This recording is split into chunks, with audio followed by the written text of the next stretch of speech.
arena as they would have been if they'd gone ahead and secured what is currently out there.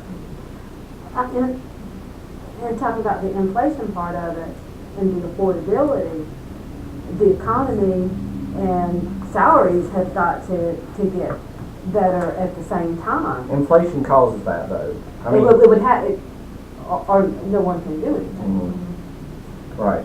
But back to your point about, you know, in our arena, we want to know how much inventory is going to be able out there because we've got to have the inventory in order to sell it. And inventory is on the decline.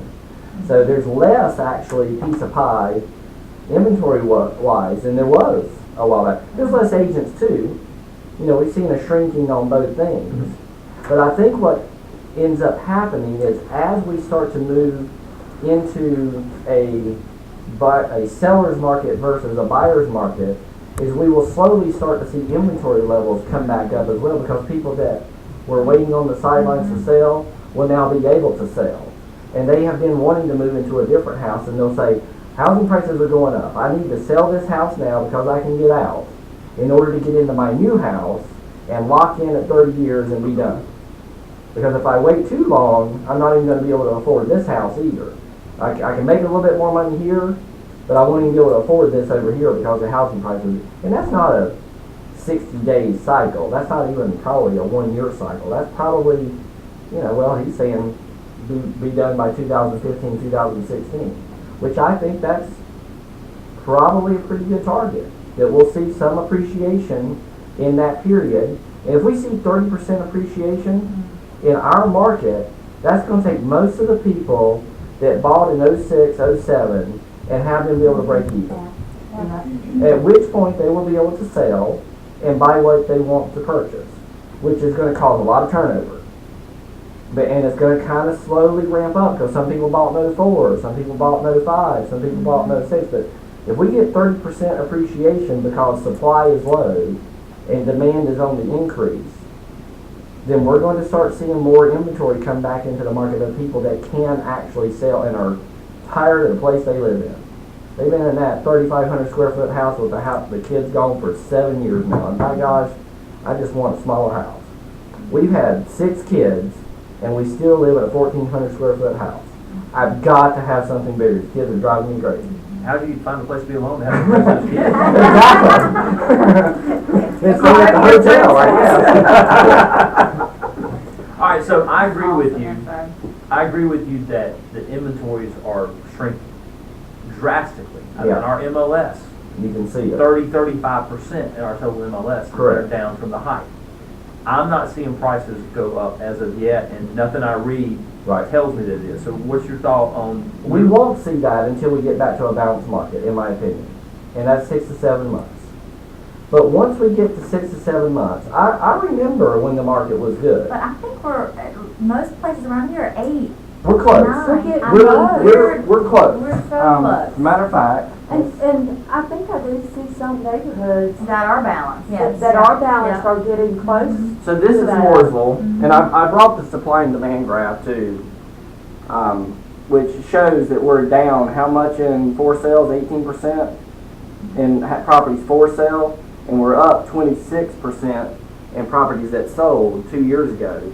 But really, the month supply of inventory graph is the one that makes the most sense to me because this shows us where our change in the market is actually happening. So 2 years ago, we were at 20 months of inventory. But I don't really like to look at these lines. This is the line we should watch, is the trend line, because that's what's going to really drive long term is how this trend is actually going. Well, we're trending. All of a sudden in 2010, late 2010, it flattened out, but all of a sudden it just started barely making a curve in first part of 2011. And then remember this past summer, all of a sudden it seemed like there was activity, like there was something going on, and we were like, well, this is kind of odd. There's actually some sales happening. There's some buyers out there buying these houses. There wasn't any more supply. Actually, supply was going down because as the inventory came off, new inventory wasn't coming off. So these buyers started buying up the inventory that was available, and we went to 9.5 months of inventory as of December. But if the trend line is correct, we're going to be at a balanced market in 2 to 3 months. I don't know if we're gonna be there, but the trend line shows that we're gonna be there. Now, it might be that this bumps up for a month or two, and the trend line might flatten out. I think it will because the springtime is your strongest listing market. I think we will outlist what we've been doing. But then I think once we get through April, May, I bet you it starts falling again. Where are those listings gonna come from then? If we're gonna outlist where we were last year, and we're down in price, about 10 or so percent from last year, who's gonna be able to sell? From a marketing standpoint though, Todd, and an agent standpoint, think of all the people, and I mean, we know this from my industry, of all the people that wish they could sell their home. Absolutely. But they're ignorant to these statistics. So Yeah. as agents, if you advertise, Mm-hmm. But going back to what you said, they wish, they know if their house is underwater or not, for the most. They may or may not know, but they kind of know. So it's going to be a little while before we see appreciation to get those people back into the market. We have to stay in contact with them right now because we have to explain to them that there is a change happening. Just like if we would have really been smart and looked at the oversupply of new home construction, which I'll admit, I was not that intelligent about what was going on in real estate back then to realize that there were 3 million people being added to the population. 2 people get married, they buy a house. That means 1.5 million new homes per year, and we were building 2.2. That's unsustainable. There's not enough human beings to buy the houses. So there's going to be oversupply. And supply and demand drives the market. That's how prices go up and prices go down in any market. Food, energy, oil, it doesn't matter what it is, supply and demand drive the market. Now we know that. It's amazing what the internet does because it's made all of us have the ability to have a lot more education. Now we know that. Right now we have the same number of housing starts that we had in 1980. Well, in 1980 there were what? He said 220 million people, and now there's 311 million people. You can't have the same number of housing starts when you had 220 million people as you have when you have 311 million people and think that there's not going to be a supply issue. Especially when you're down, the houses, the prices are depreciated, and some people aren't going to be able to sell and get out of the market. So we've got to figure out where the inventory is going to come from. If we're going to have a spring rush of inventory, we need to be discussing right now where do we think that inventory is going to come from to get those listings. Because there's going to have to be some inventory from somewhere. But I don't think we're going to see a spike in inventory. Because I don't know how we spike up. The only way I see we spike up is new construction. Because those are the only people that can buy a lot today, build the house, and make enough money to make it make sense. Resale people can't rebuy their house unless they've done a refi did banks not 20-30% off their mortgage rate when they let them do the refi programs? every bit of this information is in here. So as we go through, I'll point them to the pages that are going to answer every one of your questions. Well, let's talk about that. 'Cause if that's true, if there were banks that actually did the refi programs that let them reduce their The mortgage Federal amount, Reserve, then we need to target those people because they're going to be able to sell. Well, don't they have to stay there a certain amount of time with that? I don't know. Good question. all right, go to your Federal Reserve, the different one that's stable. And again, it's going to start with restoring the health of the housing market, if you go to page 1, and it's going to give you the trade-offs.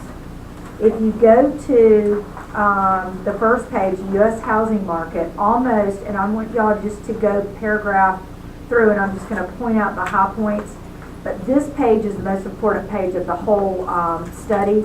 The entire first paragraph, bottom part of the second paragraph where it starts with in particular. The third paragraph talks about the large inventory of foreclosed or surrendered properties is contributing to exactly the opposite of what Todd is talking about, excess supply for the for sale market. Rental markets are strengthening in some parts of the country. And What's then, happening here? yeah, and then further attention to easing some of the obstacles could contribute to the gradual recovery in housing markets. So this is the best page of the study. On page 2, just the first part of this,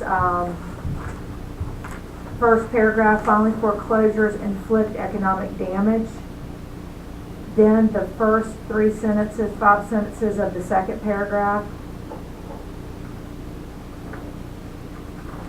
Page 3, housing market conditions. This is your graph. Housing prices for a nation as a whole. It's going to give you a very similar information to what we just learned, but if y'all will put parentheses around that part, and you'll know when to stop reading that. Go to page 5. The first 2 sentences discussing negative equity.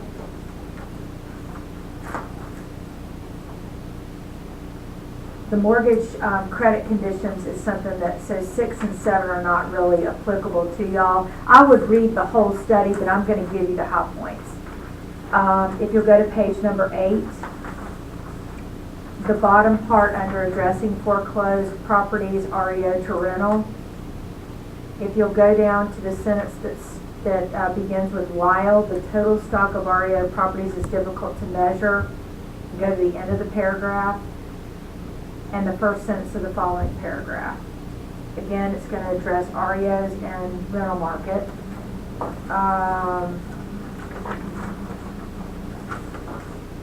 If you'll head to page 13, the bottom paragraph is going to discuss GSEs and the role of banks and what they're going to do this year for the market and what we anticipate.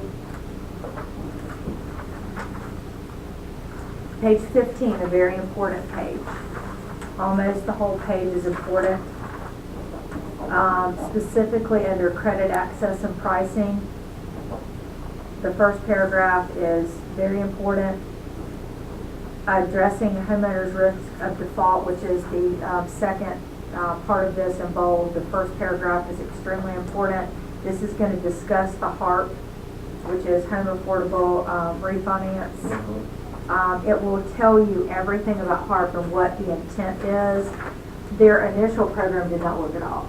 So again, this is something that is out there that is part of the plan. Whether it works or whether it doesn't remains to be seen. But they did learn from their mistakes. But you have to realize you have administration change again in November. So we hope that this begins to be positive because they are allowing people to refinance that are underwater. The problem is they're only allowing people that are Fannie or Freddie backed. And there's a lot of non-Fannie or Freddie people. We already really had this program before they announced this big HARP. If you were a Fannie or Freddie program, there were refinance programs already that you didn't have to have an appraisal on. But anyway. But does it talk about in here that they were able to refinance it over a longer term at lower rates? Lower rates is what they're doing. Or were they able to reduce their mortgage amount? Well, there's all three are going on because you've got HARP, which is a refinance program, which is very separate from modification, which will come further in the reading. Okay. So you've got modification. Modification basically takes people, and you still owe the same amount, but say their interest rate was at 5%. They would take it and they would make it 2% for the first 2 years, 3% for the next 2 years, with a cap of 5% all the way through. So it wasn't an arm. But it would take their mortgage and give it to them for possibly 25 years instead of 30, but it would lower their rate to make it affordable. So that's what they did with those people.